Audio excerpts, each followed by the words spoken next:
setup ko ngayon dito guys, dalawang auto switch, automatic switch or ATS. Ito is for 24 volts. Ito yung ano niya. Ito yung inverter niya guys, 24 volts.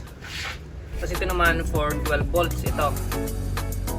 And ito yung main ano ko, yung dalawang main power source from 24 volts off grid, 12 volts off grid. Ayun guys. Tapos ayun na nga, tapos magiging primary dito sa secondary ATS natin. Ito from off grid na mga setup natin. Tapos ito naman yung galing ng DU, distributor utility. So hindi ko pa siya ino-on, so itatry natin i-on guys. So kapag ka naubos yung battery ko rito from 24 volts tapos 12 volts, pag parehas battery low yan, is ang gusto kong mangyari, lilipat siya sa DU. Dalawa kasi yung setup ko rito, sayang kasi yung ito yung 12 volt system natin guys. And meron din tayong solar panel doon na magkahiwalay. Ayun guys. So dalawa, ito yung sa 450 watts na solar panel. Tapos ito namang isa is doon sa 4 na tig, 4 pieces na tig 100 watts. So naka series parallel connection yun. So magkahiwalay sila.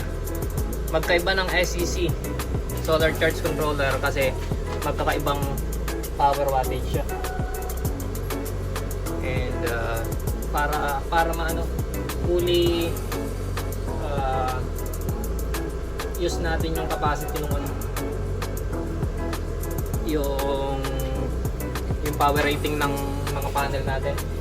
Apat kasi ano yun eh, apat na 100 watts, tapos yung isa solong 450 watts.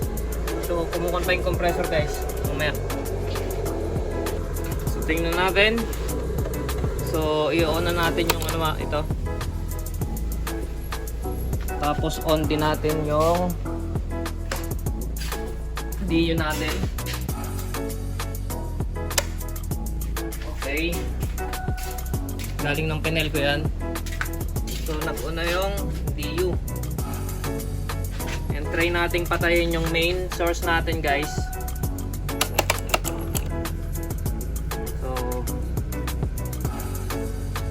So ayun. So nagkakaroon, ito is umiikot-ikot na ganon. Kasi nga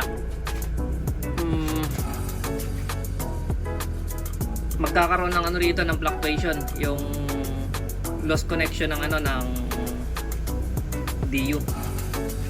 So try natin.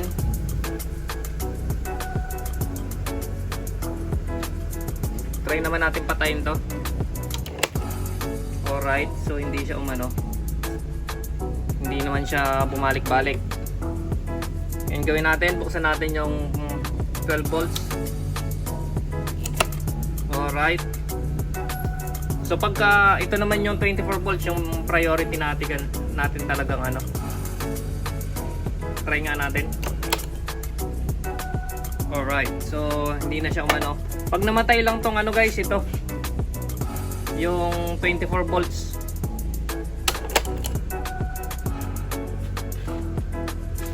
So ayan, yun yung nangyayari. Ito is pumapalo pa siya dito, lumilipat, tapos biglang lilipat ulit. So pagka binalik natin, wala nang problema eh. Ayan. Yung pag pinatay lang to guys,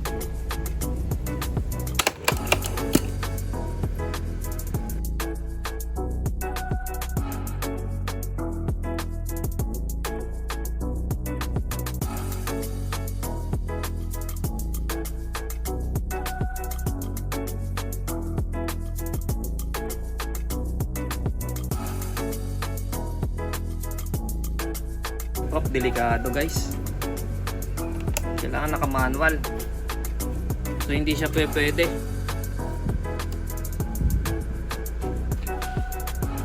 Kailangan naka-manual siya guys.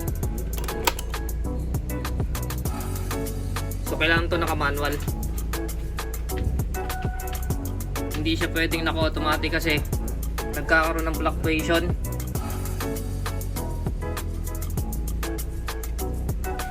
Yung ang tag dito, nagkakaroon ng delay. So parang nagsasabay siya ng ano, nagsasabay siya. Mga ganun. So delikado siya. Hindi siya advisable na may na dalawang ATS guys. Kailangan naka-manual tong isa. Saka lang natin siya ililipat.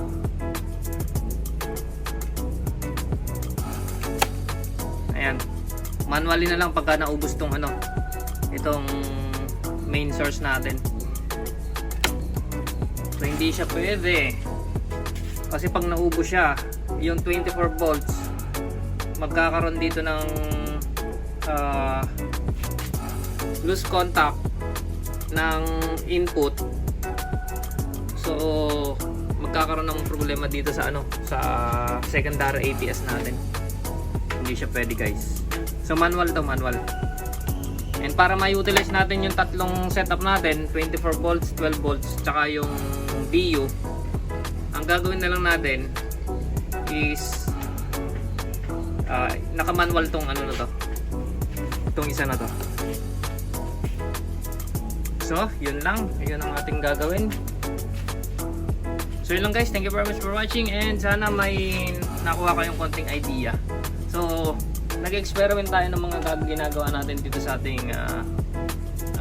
setup, and trial and error kung ano yung magandang setup na gawin dito sa atin sa bahay, sa ginagawa, sa mga solar setup na ginagawa natin guys. So peace out, don't forget to mag-comment kayo guys kung ano yung inyong ano komento or suggestion about dito sa ganong setup, dalawang ATS.